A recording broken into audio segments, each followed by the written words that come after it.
Thank you for joining us. Brilliant. Thank you very much. As you say, I'm going to be talking to you about what I think is the forgotten, or at least the least talked about benefit of activity, and that is musculoskeletal health. I'm hoping that a poll has appeared and that you will be able to complete that poll as I speak.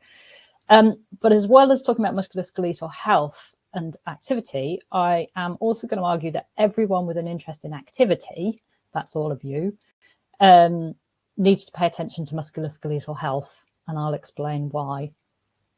So I'm the Chief Executive of the Arthritis and Musculoskeletal Alliance, which is a bit of a mouthful. So we call ourselves ARMA. And we bring together patient organisations, so organisations like Arthritis Action versus Arthritis, various condition-specific charities, and professional bodies like the Chartered Society of Physiotherapists, sport therapists, a whole range of different musculoskeletal professionals to work together to improve musculoskeletal health and also musculoskeletal health services. So musculoskeletal, or MSK, covers all the conditions of bones, joints and muscles. So that includes all types of arthritis, back pain, osteoarthritis, and a whole range of other conditions. And I can see in the poll that the majority of you think that back pain is the biggest cause of years lived with disability in the UK, and you would be correct in that. So back pain alone is responsible for 23% of the total of years lived with disability in the UK. Depression is just 5%, and dementia is just 2%. MSK overall is about 1/3 of the years lived with disability in the UK. So this is not insignificant. This is a big deal. And if we include death and disability, MSK, it still comes third. It's behind cancer, it's behind cardiovascular disease, but diabetes is sixth. And yet, I always feel that diabetes gets a huge amount of attention, and considerably more than MSK, although this is in the NHS beginning to change. So this is a really, really important issue, because our bodies are designed to move, and that's the point of our bones and our joints and our muscles, to move us around. They were never designed to sit at a desk all day, then slump in front of the TV. And to be honest, they were never designed to sit in front of a webinar as long as this one. So I hope those of you listening have all got up and done a bit of stretching or star jumps while you've been listening. If you don't move, then your musculoskeletal system will go wrong. So it is no accident that physical activity is a priority for most of our member organisations.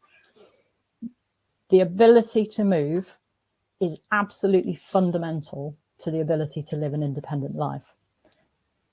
Everything that we do in life, everything we value, depends on that ability to move. And it's something that a lot of us will take for granted until we lose it. So as we've seen, musculoskeletal conditions are the biggest cause of years lived with disability. But that impact is not equal. So the rates of MSK conditions are higher, for instance, in more disadvantaged areas. And what that tells me is that this is not inevitable. Movement is important to MSK health in two ways. The first is prevention, and the second is management. So keeping the joints moving is preventative. It can prevent, reduce, or delay the onset of a proportion of joint pain. Weight-bearing activity with impact, so that's things like running and jumping, is important for strong bones, and it will prevent osteoporosis, which has been mentioned earlier. If you are looking for a motivation for women approaching the menopause for being more active, I think you'll find that is one of them. And strengthening muscles is increasingly important as we age. So muscles will naturally reduce as we age, but it is not inevitable that as you get older, you stop being able to climb the stairs or lift things. And being active is part of that. And the pandemic has really shown the impact of what happens if we stop moving. So a couple of people have referred to the research that Public Health England have done around older people and deconditioning during the pandemic. So older people's activities were reduced during the first lockdown. And Public Health England have estimated that report is worth looking at, that if nothing is done to address this, 110,000 more older people are projected to have at least one fall a year.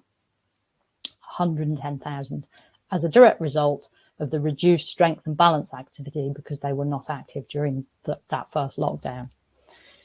In fact, the drop in the numbers of people who were active is only 5 percentage points. So before the pandemic, 27% of older people were classed as inactive. Can you imagine what we could achieve if we could get all of those people to do strength and balance promoting activity? If a 5% difference will result in 110,000 more people having a fall. But it's really important to note here, just because that example relates to older people, it is not just about older people. Musculoskeletal health and maintaining your musculoskeletal health is absolutely throughout your life, including young children, important. So that's prevention. But the second thing that I wanted to talk about was about managing MSK conditions. So once you have an MSK condition, keeping active in the right way helps to manage pain. I think the clearest example of this is there's a program called Escape Pain, which is aimed at people with joint pain. And the evidence is that if you take part in that program, which is at the core of that is exercise-based, although there is more to it than that, a significant number of people going through that program who were anticipating needing joint replacement surgery decide that they no longer need it. So that's the sort of impact that being more active in the right way can have on the symptoms of a musculoskeletal condition. And that's why all of the things we've been hearing about today, like We Are Undefeatable and the Moving Medicine presentation, are so important, because if you are already in pain, it is harder to exercise. And for the clinicians on this, it's not the fear of pain. It's not thinking the pain shows you're doing more damage. It's the pain. The pain itself will make it more difficult to be active. So pain is a barrier, and therefore we need to support people with pain more in order to enable them to be active. And sadly, a lot of people with musculoskeletal conditions and older people who are at risk of deconditioning have been warned by doctors that they should be careful about being active, which is the opposite message to the one that we want to give. So physical activity is important for musculoskeletal health, and everyone here has a contribution to make to the MSK health of their community. Healthcare providers, activity providers, local authorities, all of you can help with this. And I think Catherine mentioned that the NHS is not actually very good at knowing what's available in the community to support people. And it is really important that we get that communication between NHS and those of you who provide community activities that would benefit patients, to make sure that people are hearing about things. And I think also key here is social prescribing. So rather than expecting incredibly, at the moment, busy GPs to be able to know what exactly is there in the community for someone who'd like to start running or like to go to a walking group, making sure that the social prescribing services in the GP surgeries understand the benefits of activity to musculoskeletal health, but also know where all of you are in their local areas. And I think that's a key link.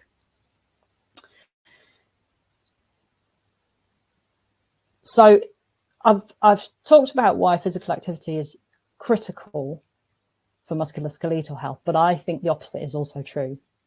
So musculoskeletal health is important for physical activity and for all of the range of health benefits that you are trying to generate, whether that's dementia or heart health or mental health, or if you just want someone to be more active because you'd like them to join your gym.